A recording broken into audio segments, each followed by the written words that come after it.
safety and security net.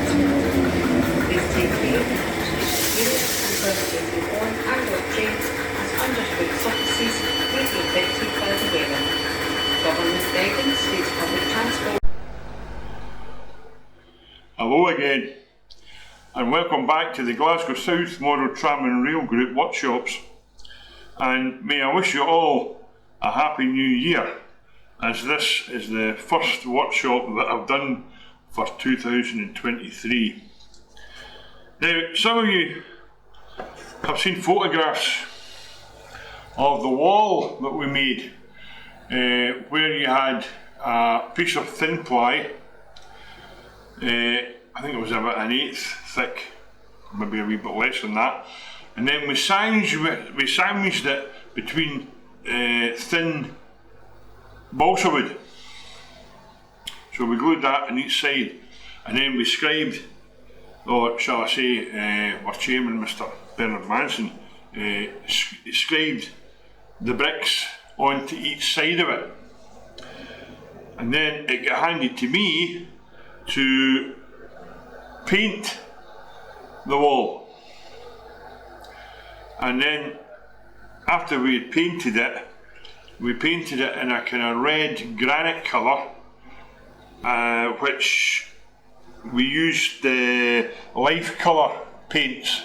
You can buy them individually, but you can buy them in a set of 6 different stone coloured paints, and they're very, very good.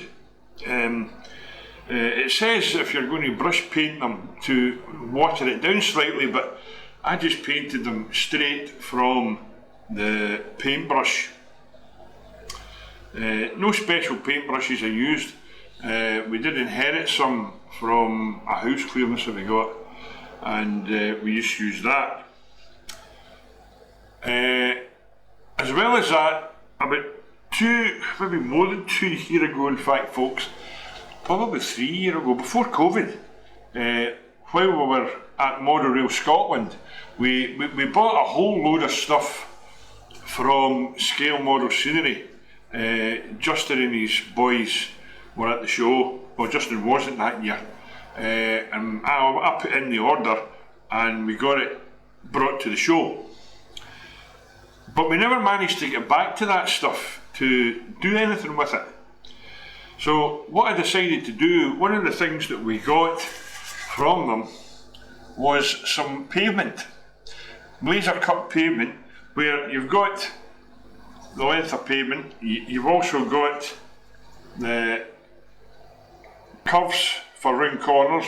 You can get them in different degree corners.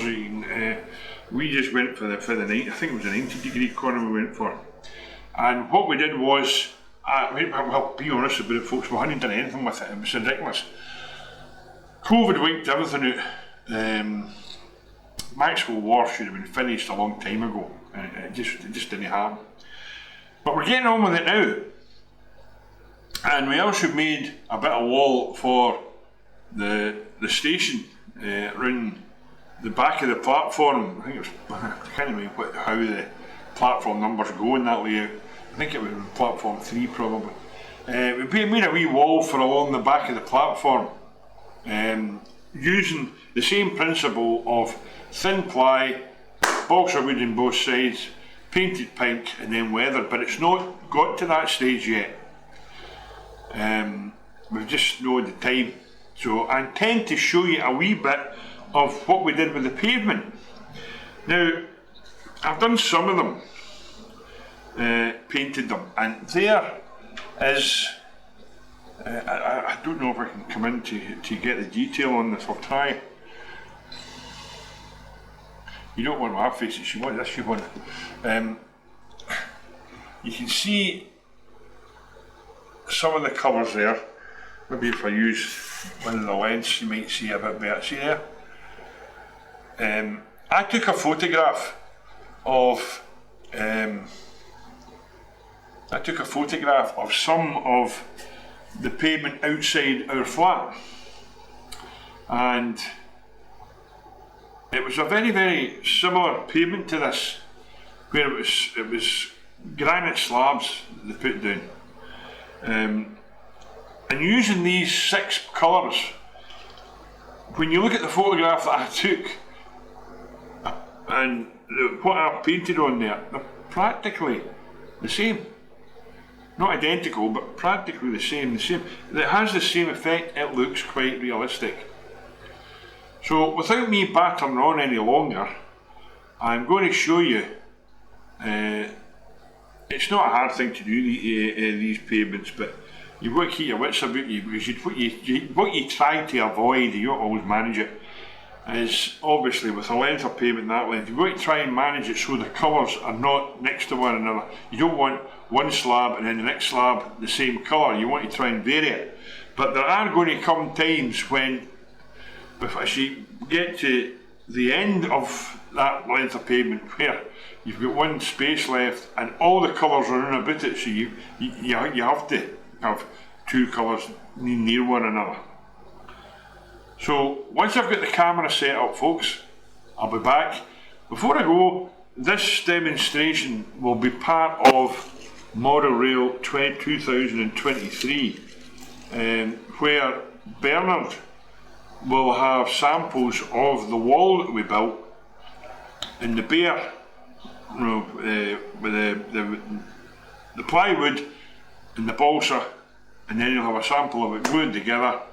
Then it will be passed to me to take the next stage of the painting and the weathering of it. So if you're at Model Railway Scotland 2023 in February, we're about February 23rd, 24th, 25th, or 20th, it's round about that area. I hope to see you there. Come and see us, we're on the modelling bench. There'll be a lot of different projects getting done over the weekend. I'm going to have my locomotive monitor with the volt and the ammeters. If you've got any locos that you want tested, come and see us. I can't do DCC, it's got to be DC, I'm sorry. I just don't have the facilities for DC for the loco monitor. But if you've got a loco that's not been running right, bring it along and we'll see if we can sort it for you. Or if you think a locomotive's drawing too much current, bring it along and we'll put it on the rolling road and we'll see if we can sort it for you, or give you an indication of what's up with it. So without further ado, I'll be back in a minute. Okay folks, we're back. Now, one of the things I've noticed on these pavements is at one end you've got 3 slabs, you've got a big one and 2 small ones. At the other end you've got 2 slabs, 2 big slabs. So what I do, I don't tend to have the 2 slabs next to one another. I tend to turn them round so that you've always got a variant, so that even if you did have both these sections totally identical, there would be a difference, because the 2 end, on this one you've got the 3 end, on that one you've got the 2 end, and the next one you've got the 2 end, so that you've not got them together. Now I've already painted the edges of these, so they're already done. So all we've got to do is crack on and do the slides themselves. So what I normally do is I start off with one colour. I'll put it at that, I'll take this away just now. So we're just working with one piece.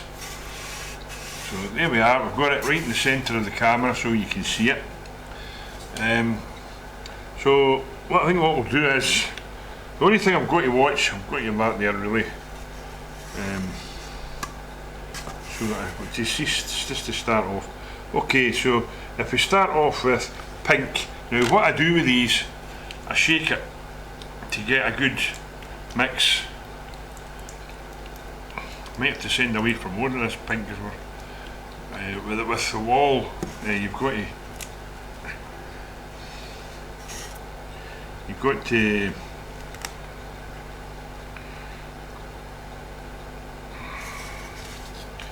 so I don't take it from the jar actually. What I do is I take it from the top.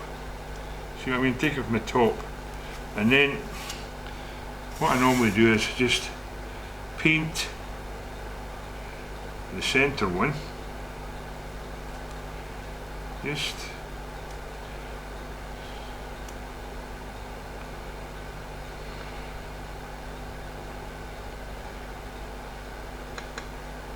Just try and just very carefully paint it so it covers the whole of the tile but not overlapping into the next section.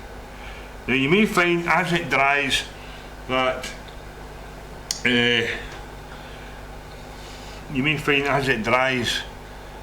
you end up with, you can see through it. Don't worry about that. Don't worry about that. And then because you just paint over it again. So we go further in, maybe paint one of the wee tiles.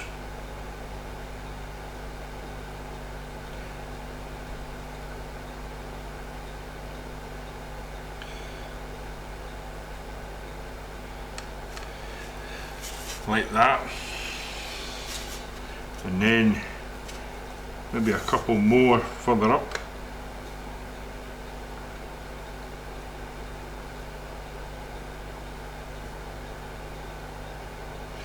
As the brush loses the paint, of course, you've just got to replenish it a wee bit.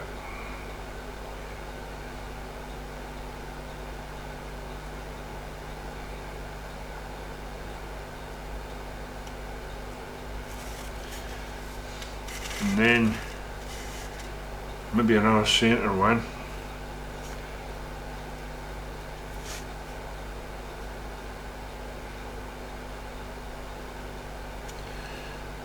Seems to be a wee bit of muck on that, so you want to get that away. If you find that the main problem with this is you're trying to not lose the slab detail. You want to keep the slab detail.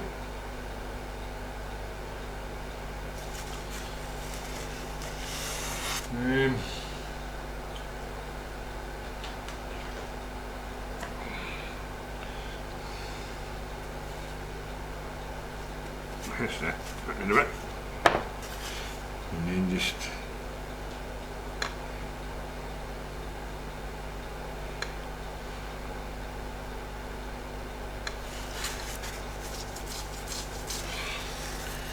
and then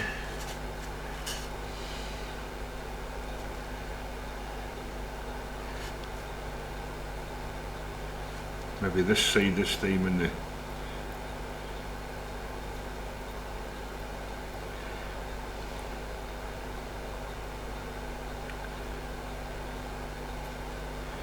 if you get a wee bit of overspill, just flick it with your finger.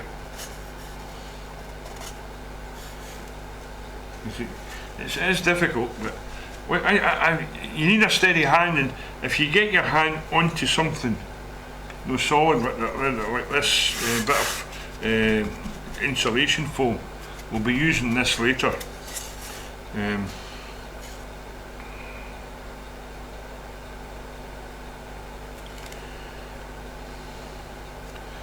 then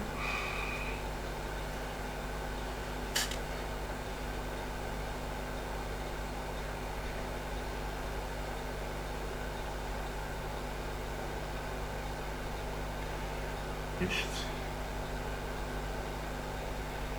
again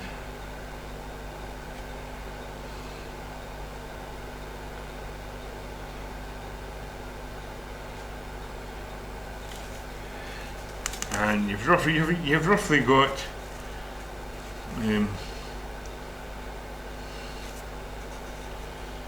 I would just probably leave it alone. Well, I'll tell you what we'll do, we'll just do the other one the same as that, because if I showed you a photograph of the actual pavement, you will find that there are some of them quite close together, but not totally close together, if you know what I mean. So there we are. Now, next thing you do, wee pot of water, take the top off, rinse the brush out in water, just water, to make sure you get all the red paint off it. And then you put the top back on, and then you go into the next colour.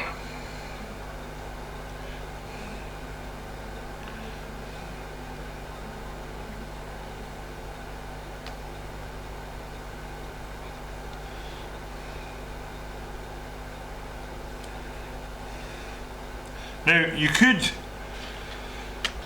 if you so wished, you could go to like a B&Q and take a sample of the pink colour, and they can make up a sample of paint in one of these test spots, which will give you more than you get in that wee jar. You could do that, but I'm just using what I've got here at the moment.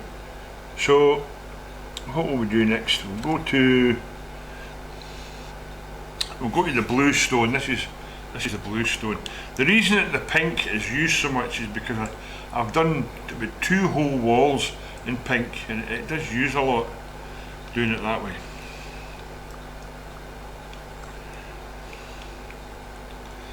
Now, the next thing you've got to watch is what colours you've got on this. I think this.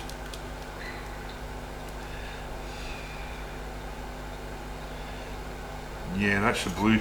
That's what you don't want at the moment. So what we'll do is we'll go with the white stone, and that will give you a difference. When you've got the white stone there, but you've got nothing after that, so that's a bit of a good thing to do.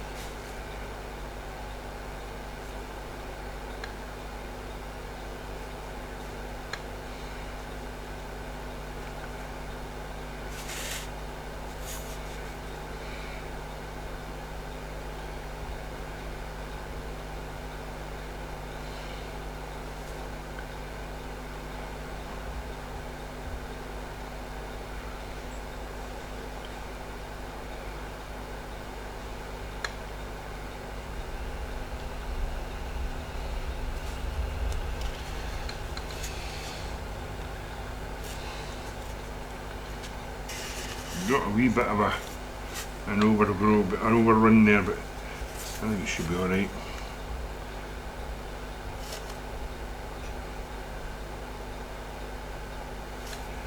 There we are, another even.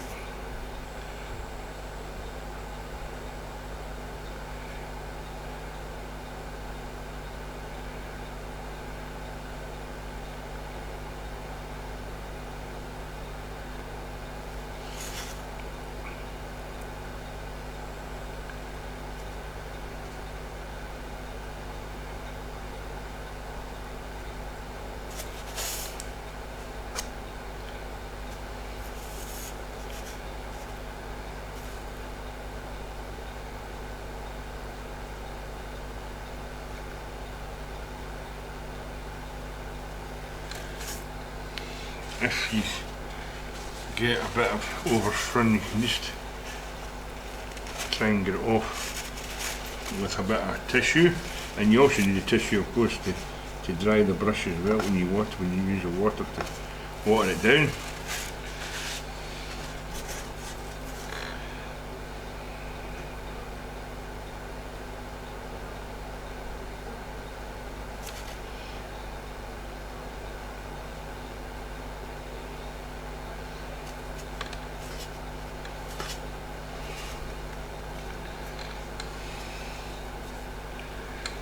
And there you are, so on.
see how easy it is to get some paint on it, but then again, curbstones do have stains on them.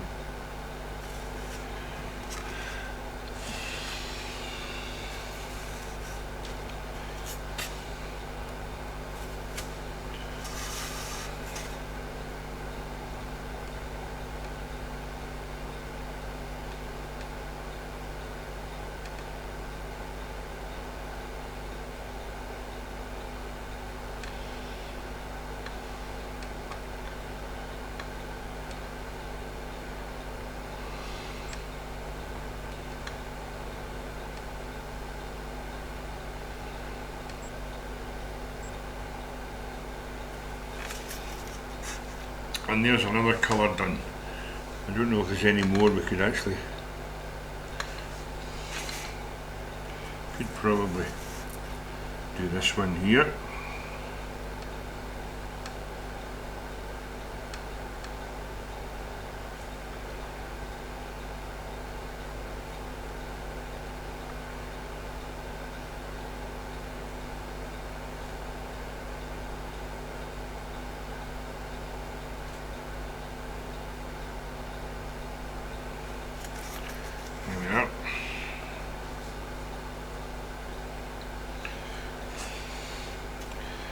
So I think we've and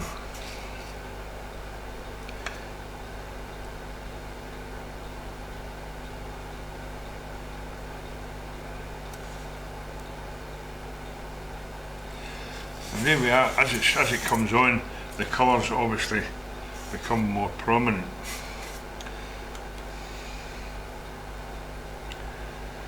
And the paints do dry pretty quickly. There's no usually a problem in that area. So this is dark sandstone. So we'll give it a wee shot and see how we go in.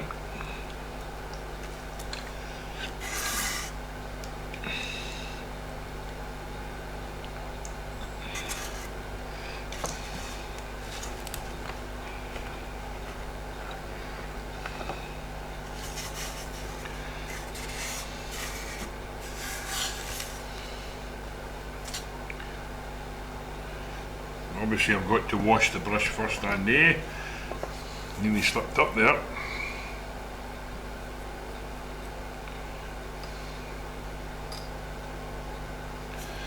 Now obviously sometimes with the bigger stones you could use a bigger brush. I've got one here which I'll let you see. There's one there that's quite a wee bit broader, so we'll go with that.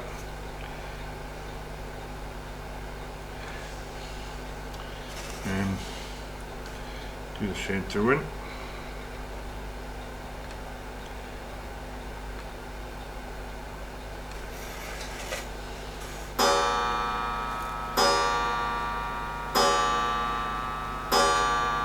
It's not really much different from the actual base colour of the actual pavement.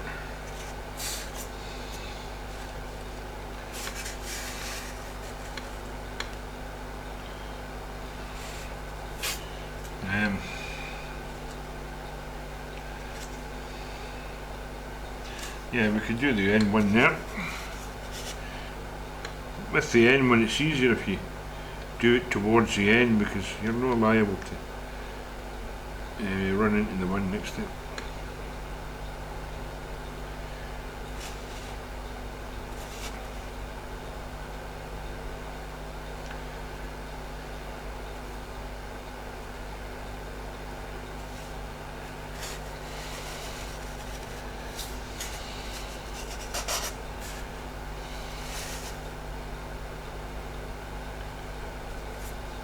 Trying to let you see that. I don't want to block it as much as I can.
And there you are, that's just, you get the idea of what's asked here. It's no an awful difficult job to do.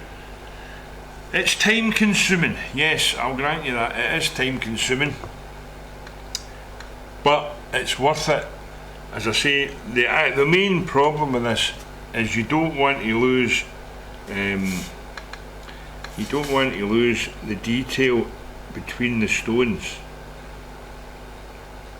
And if you find the, see there, I don't know if you see that, but the wee groove between the two stones is kind of choked up, just get your wee standing knife once the paint is drying, just kind of scrape it out so that the detail's back again.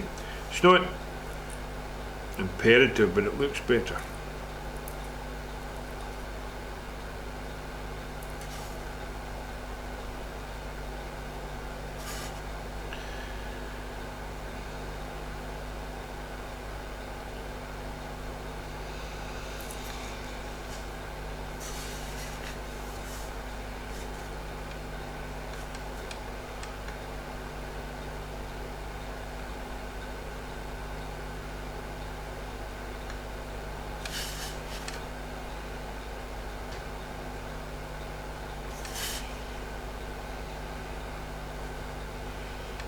There will be some of you that say, oh, I'm not any good at painting, but I'm telling you right now, I'm not the best either.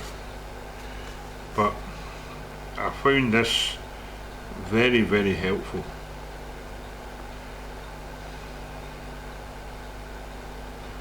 It gives you more skills, you know what I mean? It's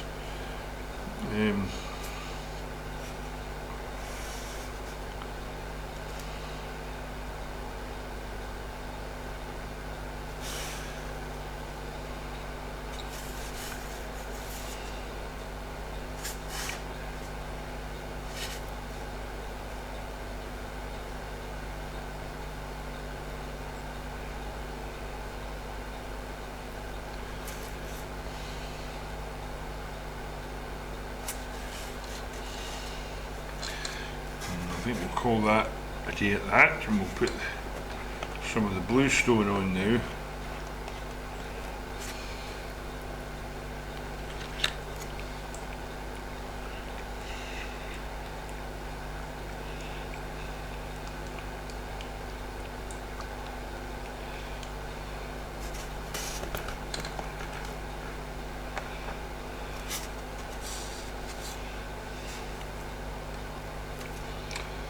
Once I wash, I keep forgetting to wash the brush out, folks.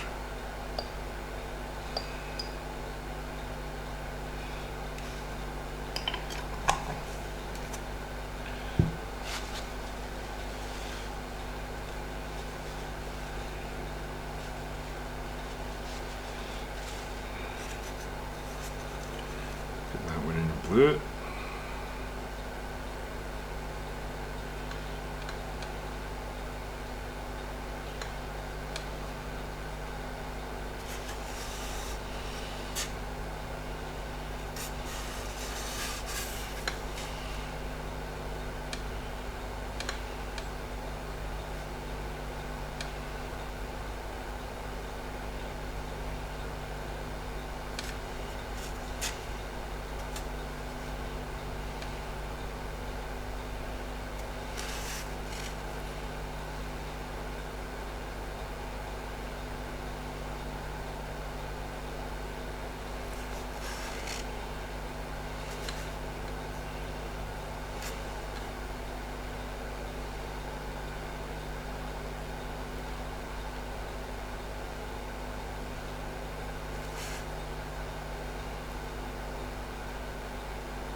So as you can see, it's coming on. So I'm not going to prolong the workshop till it's finished, obviously, because it's going to take too long. It takes 2 or 3 hours to do a whole thing. But there will be an extension to this workshop. I'm going to make it a part 2, maybe once I've done all these sheets. I'll come back and show you how to weather them. Back shortly. So there we are, folks. Obviously I can't let you see the whole thing being done because it just takes too long, and nobody's going to want to see a workshop about 2 hours long. That's just not on. But I've shown you how these scale model scenery pavements can be made something really highlighted. Yes, they're very bright, as you can see. As I showed you before, they are bright, but once that's weathered down, it will come out quite realistically. I think if I mind right, the guy Dylan that used to work at Scale Model Scenery, he did one of the workshops, and I think it was either a Tuesday or a Wednesday morning. He did a workshop showing you the same thing, and I watched it, and you know, once he'd painted it the way I've done, I says, that doesn't really look very good. But see, once he weathered it, then that's when it came to life. I did put a couple of photographs of the ones I'd done, and Justin came back and said the colour scheme's quite good. So if he sees it, I'm quite happy with it. Because some of the stuff that Scale Model Scenery do are really 10 years ago. You would never have thought that you would get so much detail into a layout. And with somebody on the other night there, they had made trees, which were good. Don't get me wrong, they were good, but they were using wire for the trunk. And I just think you can make it a better way, like what we did, or my friend Bruce Stephen did with the trees. We're using the hydrangea flower heads, cut the flower head off the plant at the end of the season, cut the dead petals off, and you've got a tree and a trunk that's already there for you. So why go to, and it's actually wood, it's made of wood, it's made of plants. It's going to be flung out at the end of the year. A wee bit of sea foam on the branches and hairspray, and put your scatter on it, and you've got a great looking tree. And the other thing is that with that scheme you don't have 2 trees the same. So anyway, other workshops coming up. I'm sorry Les, I know you're waiting on the one in roofs, and I'm going to do it. It's just getting round to doing it. I'm going to show you the one with the wall once I get enough paint to cover it. This thing's about this length. It's a great big wall. In fact, hold on a minute and I'll show you the length. Hello folks, there is the length of the wall. You can see it's a fair length that Bernard's made, and it's still to be painted. I told him before the last time not to put the top on it, but obviously he didn't listen to me, because it's very, very difficult to paint this top bit without getting it on the bricks, because they're both 2 different colours.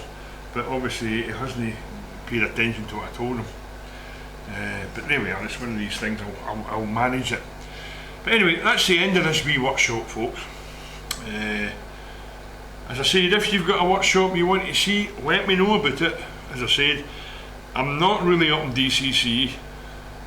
I know the basics of the electrics.